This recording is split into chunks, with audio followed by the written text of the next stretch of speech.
Hi there, and you're welcome to another informative and educative episode of African Student Voices. And my name is Ajiman Ochudako. And African Student Voice is the show that brings you the contributions of students in Africa to the continent's build-up. And today, as you can see, I'm enjoying the great scenery at the Presbyterian University College Ghana, Asante Achem, surrounded with great hills, and the breeze is magnificent. You should be here to enjoy for yourself what I'm talking about. And today we'll be discussing the issue of anxiety and mental problems of students in higher education. I'm here with a very special guest to discuss this issue to the latter. So stay with me, don't go anywhere. Let's go for a show. When we come back, I'll let you know who she is and what exactly we're talking about.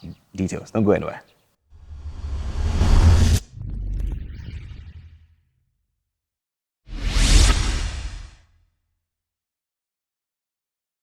You're welcome back to African Student Voices on AAU TV. My name is Ajiman Ochudako. And before we went on the break earlier, we're discussing anxiety and mental problems of students in higher education. And I think that this matter is quite open and relatable to students all over the continent on how they can manage anxiety and depression and other mental issues so they can have a clear mind to study and excel. And with me in this discussion is no other than the congenial and eloquent Emmanuella Aba Duker. You're welcome to African Student Voices. Thank you very much. I wanted to just say all about you, but no, let Ella say it herself, okay? So Ella, let's know more about you. Who is Emmanuella and what do you do? Okay, so Emmanuella is a final year student pursuing nursing at the Presbyterian University College Asante Achem campus. Yes, and she is also the outgoing Local NUGS President, yet to hand over office. Yes, and so that's all I would say. She's really interested in students' leadership and the way forward, and as well as the subject matter for the reason why we are here today, because it's a very underrated topic in our society. Sure. That is a boozer, right? Give me one. Thank you. So there we go. I mean, anxiety and mental health problems, it's quite common, right? Yeah, you bear with me that almost every student perhaps has a share in this issue. Yeah. Is mental problems and anxiety quite normal with everyone, or some people perhaps are prone to such issues? Okay, so with anxiety is a type of mental health disorder. It's usually associated with a personality disorder. So we have different types of anxiety. And with mental health, I would say that it happens, when we talk about mental health problems, it happens to virtually everyone because we have different types of personalities, and so each and everybody falls under one category. We have 10 types, so everyone has a category, but it doesn't necessarily mean that you are, let me say, you have that disorder and so you should be naked on the street. So with anxiety, we have various types of anxiety, like I earlier on stated, and then we have generalized anxiety. Yes, so with this one is general. So with generalized anxiety disorder, the individual is usually very tense. It's like severe anxiety. Yes, and we also have like phobias.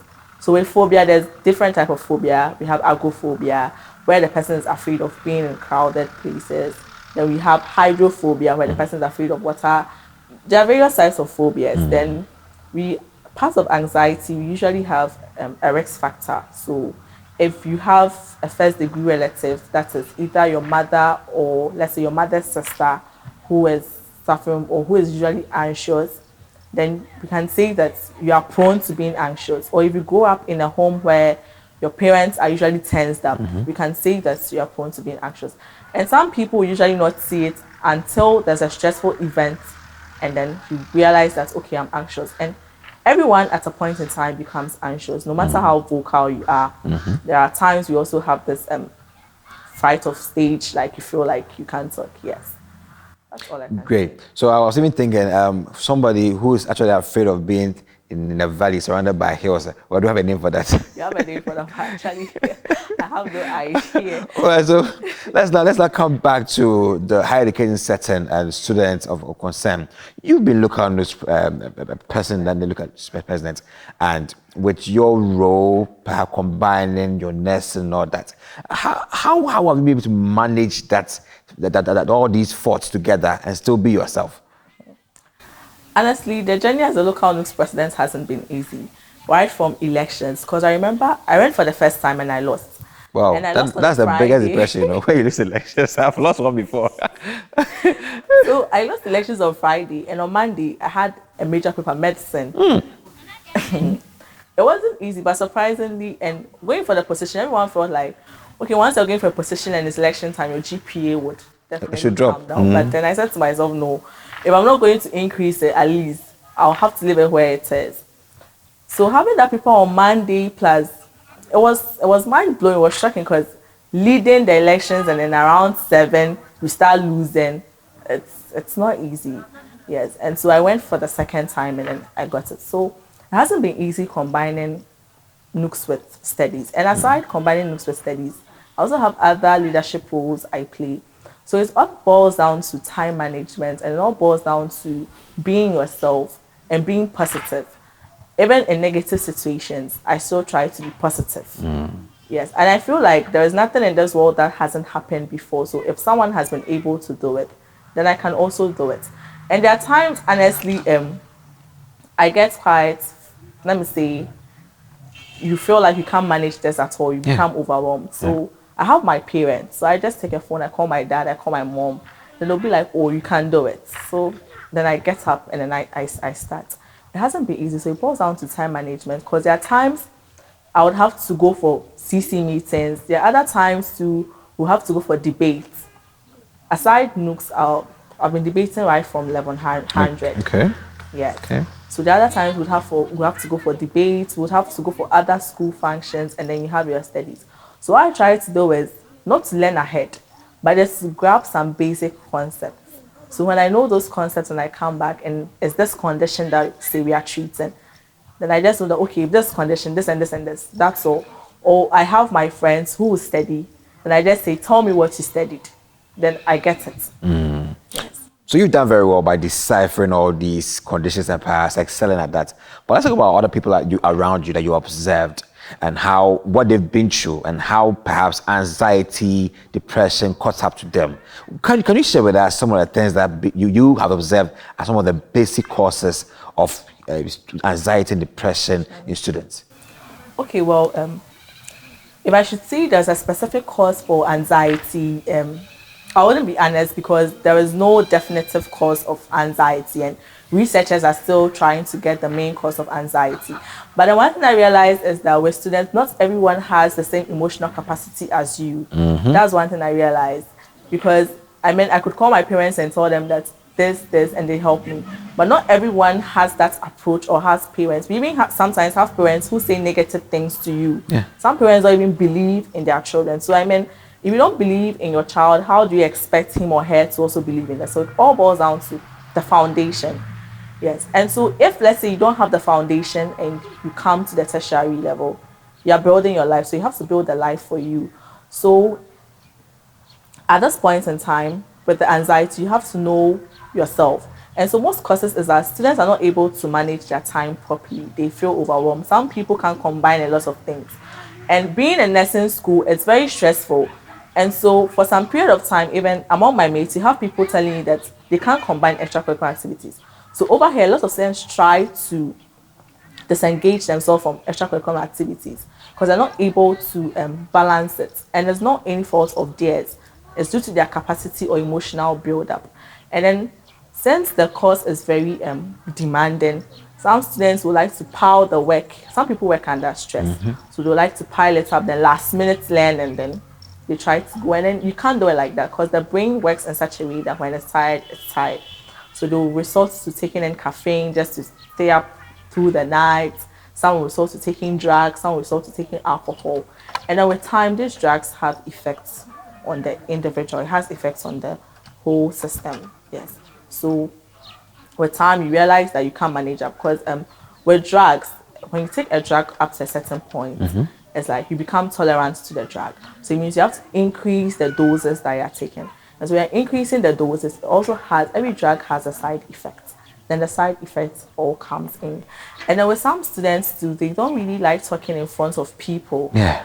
So you realize students are trying to talk, they feel shy. Some people try to become selectively like mute. They decide that I don't want to talk about this. So if you realize in class, a teacher can ask a question and the whole class is quiet because the person feels like if I should talk, I'll get it wrong. Everybody will laugh. Yes. Yes. So the person tries to keep mute. And when you give the person an opportunity as like a presentation, you realize the person is shaky. Some can't even talk out very loudly, which is no fault of theirs. It can be due to genetic makeup. It can also be as a result of it running through the family.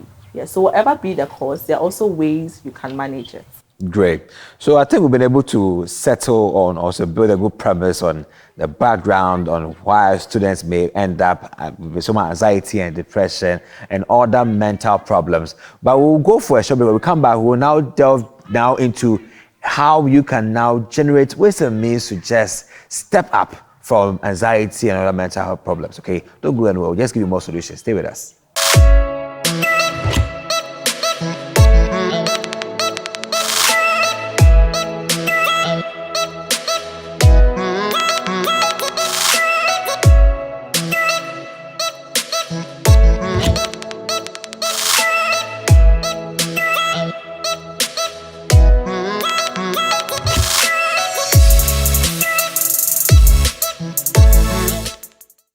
You're welcome back to African Student Voices. If you're just joining us, we are discussing anxiety and mental health problems with students in African higher education institutions. And I'm here with Emmanuella Aba Duker, final year nursing student, and also outgoing Local NUGS President here at the Presbyterian University College Ghana, Asante Achim campus. And Ella, before we went for the break, we were able to step up on or build a premise on the courses. But now let's look out for solutions. I mean, students, we want solutions, okay? So just help out with some ideas. You were able to just step up all over all these hurdles of anxiety, depression. What was your secret? Well, I wouldn't say there's a definite secret, but the first thing to solving a problem is admitting you have a problem. If you don't admit you have a problem, there's no way you're going to change. And so once you admit you have a problem, it means you're ready for help. So once you're ready for help, you speak up. In my case, I'm able to call my parents because I feel they are the ones I can speak to. Yes. But it wouldn't be the same for someone else. So it's just about identifying someone you could talk to for help. And also, I feel time management is one thing that is underrated in institutions. And sometimes when you even organize seminars, you don't even find students coming because they feel like it's a waste of time. And we've heard it over and over again. Yeah. And then they don't see the excellence. It's still going to be the same. It's 24 hours. You're wasting 10 hours. But honestly, if it's to sit down, you realize that we waste a lot of time during the day than into our studies. Yeah, so it all boils down to being able to manage your time, seeking for help. And I would also say that counselors are very helpful, but in our world, I would say it's very costly to even get a counselor. You can't just get a counselor like that. You would have to pay the person. And so I don't think a lot of students can afford a counselor. And so most students resort to friends. But then at the end of the day, if you're going to speak up to somebody, you have to speak up to somebody that you trust. Somebody that when you have an issue with the person doesn't split everything you're telling the person. And then we also have churches, like I would want to use PUCG as an example. So in PUCG, we have our chaplain there who is the head of counseling unit.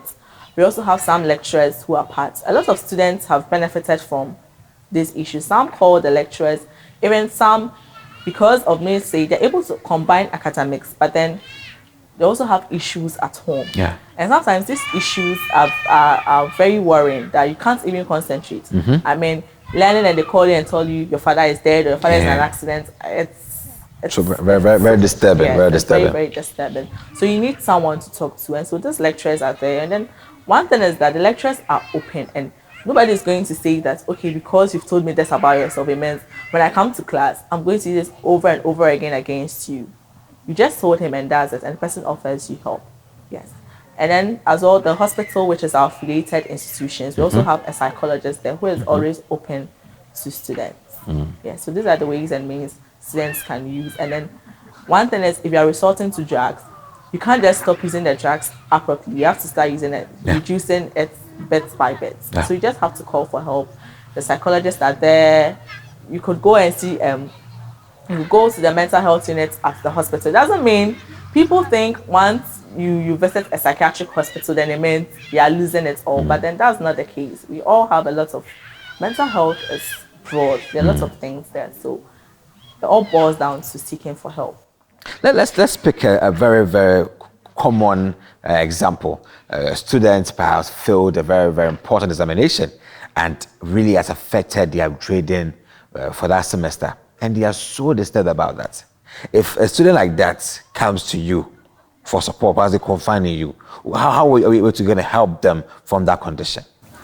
Well, in the university, one thing is no one is going to grade you 90 over 100. All you see is A, B, and the A, you don't know whether you had 90 or 80. It all boils down to getting the pass mark and pass. So if you failed in one semester, we've all at one point or the other gotten grades we didn't expect. And we kept on thinking, wow, why did I get this grade in this course? So it all boils down to stepping up. I believe that everything that has happened in this world or would happen has already happened. And people have been able to overcome. So why can't you overcome? Because there's actually no difference between you and the person who has been able to do it. So once somebody has done it, it means you can also do it. So if someone has been able to, because there are cases where people get D and still graduate in first class. It happens all the time. So people should expect miracles in the academics. No miracles, you have to work towards it. So let's say you didn't do well this semester. It means next semester you shouldn't be sleeping. When people are sleeping, you should be learning. That's how it should be. When people are there, you don't have extra time. Like when people are going out for parties, you should be studying. Just put in extra work. Okay, now let's try and then do a wrap on student anxiety and mental health. Some students, as you said, find somebody that you can trust in. Perhaps they take it perhaps on the opposite sex, building a relationship with the opposite sex, a boyfriend-girlfriend relationship as a way to just bring in that kind of comfort, trust, security, safety. What is your view on students using this as a means to build that kind of security for themselves in times of anxiety and depression? Do you advise that it's a good way, or perhaps there should be a control? What's your view on that? Well, for my view, I don't think it's a good way.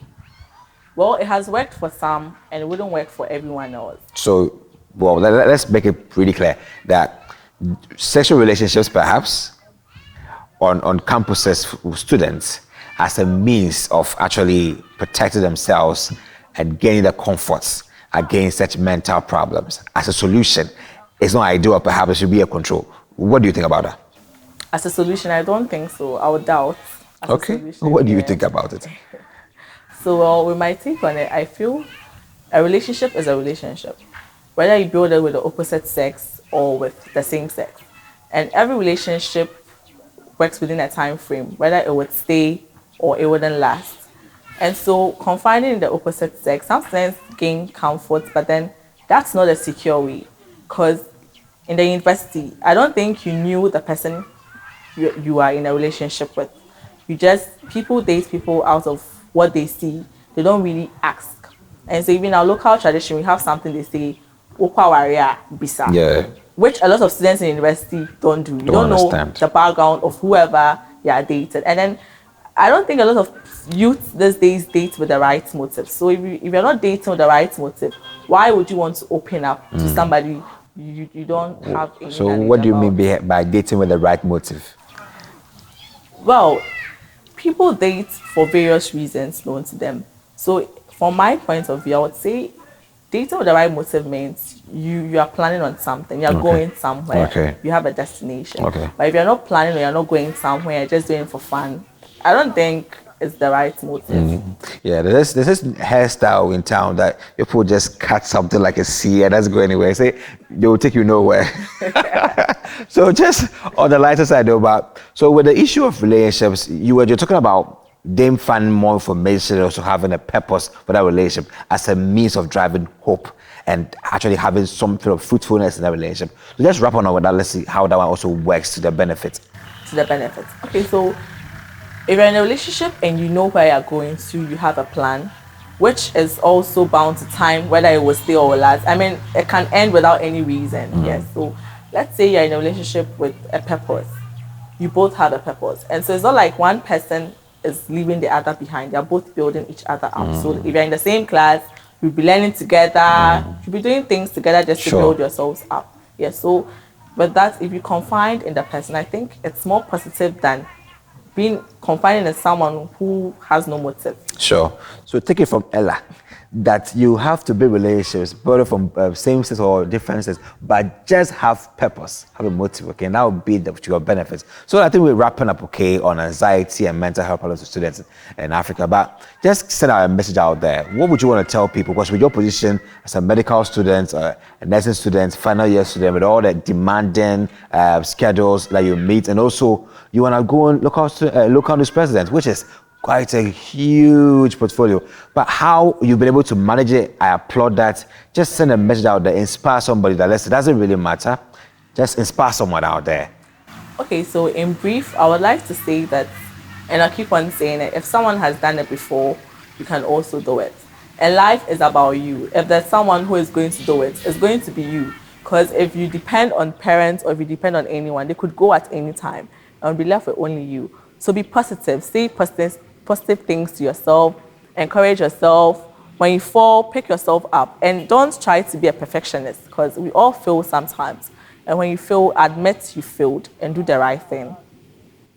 Thank you very much for your time and staying with us on African Student Voice as we brought you a special edition on this African Student episode right here, the great view at the Asante Achim campus of the Presbyterian University College Ghana.